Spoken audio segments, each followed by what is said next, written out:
Like, share, subscribe and click on the bell icon to never miss an update from Ye Hai India.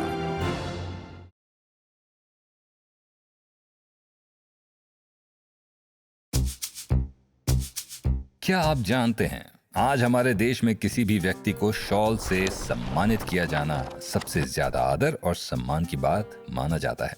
यहाँ तक कि पद्मश्री और राष्ट्रपति award winners का सत्कार भी शॉल के साथ ही करते हैं। चलिए ऐसी ही कुछ और इंटरेस्टिंग बातें जानते हैं आज की हमारी वेशभूषा शॉल के बारे में।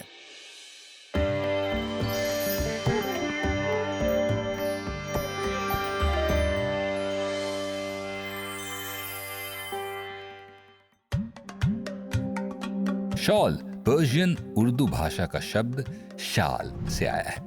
पुराने समय में लोगों द्वारा अपर बॉडी पर पहने जाने वाली वेशभूषा उत्तरिया भी एक तरह की शॉल ही थी। उत्तरिया को भी शॉल या घूंघट की तरह गले के पीछे से घुमाकर हाथों के आसपास शरीर के ऊपरी हिस्से में पहना जाता था। शॉल मेकिंग के पुख्ता सबूत 14th सेंचुरी में मिलते हैं, जब पर्शियन सूफी पोएट और मुस्लिम स्कॉलर सईद अली हमदानी लद्दाख आए।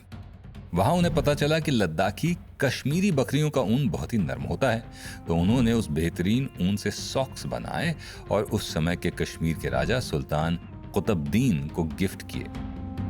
और राजा को यह सलाह भी दी कि उन्हें कश्मीर में शॉल बनाने के कारखाने लगाने चाहिए, और यहीं से जन्म हुआ पश्मीना शॉल को बनाने की कला का।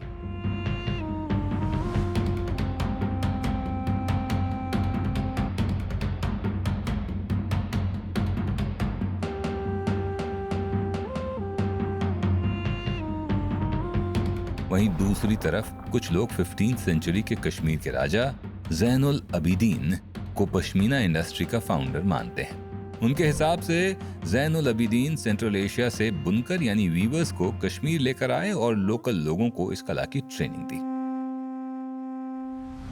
पश्मीना पर्शियन शब्द पश्म से आया है, जिसका मतलब होता है वुल या ऊन, पर कश्मीर में पश्म का मतलब होता है रॉ वुल, जो कि हिमालयन पहाड़ी बकरियां चांगतांगी, सिंगरा और कार्पा हिरकस से आता है, जो कि लद्दाख, नेपाल और तिब्बत के दुर्गम पहाड़ी इलाकों में रहती हैं, जहां का टेम्परेचर -40 डिग्री से भी नीचे गिर जाता है।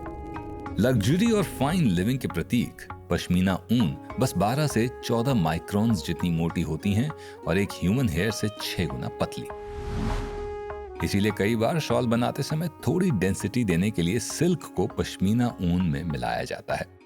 जितना ज्यादा सिल्क होगा, पश्मीना की क्वालिटी उतनी ही ज्यादा डाइल्यूट होगी, और यही बात इसका प्राइस भी तय करती है।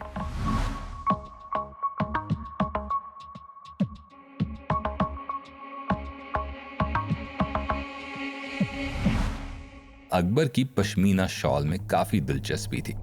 उनके समय में ही पश्मीना शॉल पर एम्ब्रॉयडरी करने की शुरुआत हुई, और आज भी इन शॉल्स को मोटिफ वर्क में मुगल प्रभाव को साफ देखा जा सकता है। अकबर इस शॉल के हल्केपन, गरमाइश और कोमलता से इतने प्रभावित थे कि उन्होंने इसे पहनने का एक अलग ही तरीका इजाद किया, जो कि फैशन बन गया। इस तरीके में 2 शॉल को बैक टू बैक सी दिया जाता है ताकि शॉल का अंदरूनी हिस्सा दिखाई न दे। इसे दोशाला के नाम से भी जाना जाता है। बादशाह जहांगीर ने अपनी आत्मकथा तुज़्गे जहांगीरी में पश्मीना को अपना फेवरेट कपड़ा बताया है। पश्मीना को बनाने का प्रोसेस बहुत लंबा चौड़ा है। सबसे पहले बकरियों से पश्मीना वुल को उतारा जाता है, जो कि एक साल में बस एक बार पैदा होती है। और ये वुल उतारने का प्रोसेस दूसरी बकरियों की तरह बाल कतरने जितना आसान बिल्कुल भी नहीं है, क्योंकि ये वुल बकरियों की ऊपरी सतह पर नहीं बल्कि उनकी अंदरूनी स्किन के बहुत पास पैदा होता है। इसीलिए इसे बहुत ध्यानपूर्वक कंघी से ही निकाला जाता है, जो कि अपने आप में ही एक कला है। स्किन के पास होने की वजह से ही ये इतना नर्म और गर्म होता है। एक बकरी से ज्यादा 70 से 500 ग्राम तक ही ऊन मिलती है, और इसीलिए एक पश्मीना बनाने में कम से कम 2 से 3 बकरियों की ऊन लगती है। ऊन निकालने के बाद पश्मीना बनाने के लिए 3 प्रोसेस को फॉलो किया जाता है: स्पिनिंग यानी कताई, वीविंग यानी बुनाई, और डाइंग यानी रंगाई। इसकी वीविंग यानी बुनाई हाथों से ही की जाती है, जिसके लिए बहुत अव्वल दर्जे की कारीगरी की जरूरत होती है। कुछ एम्ब्रॉयडर्ड शॉल्स को बनाने के लिए कुछ दिनों से लेकर कुछ महीने, यहाँ तक कि कुछ साल भी लग सकते हैं।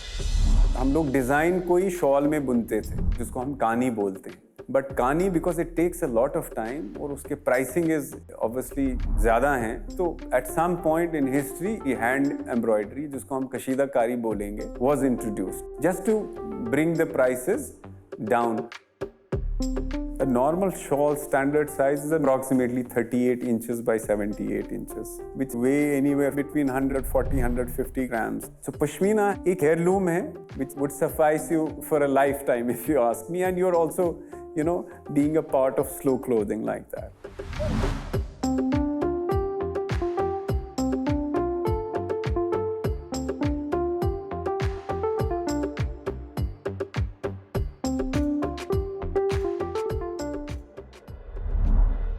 शहतूश, पश्मीना और रफल कश्मीरी शॉल को बनाने के लिए 3 सबसे ज्यादा पॉपुलर फैब्रिक्स हैं। शहतूश को ऊन का राजा भी कहा जाता है।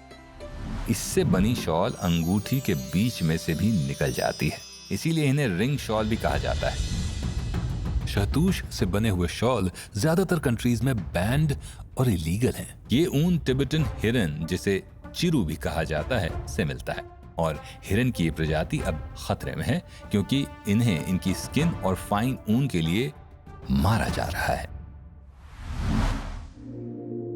शानदार कश्मीरी पश्मीना शॉल उन कुछ चुनिंदा हैंडक्राफ्ट प्रोडक्ट्स में से एक है जिसे कुछ सालों पहले जीआई टैग मिला है।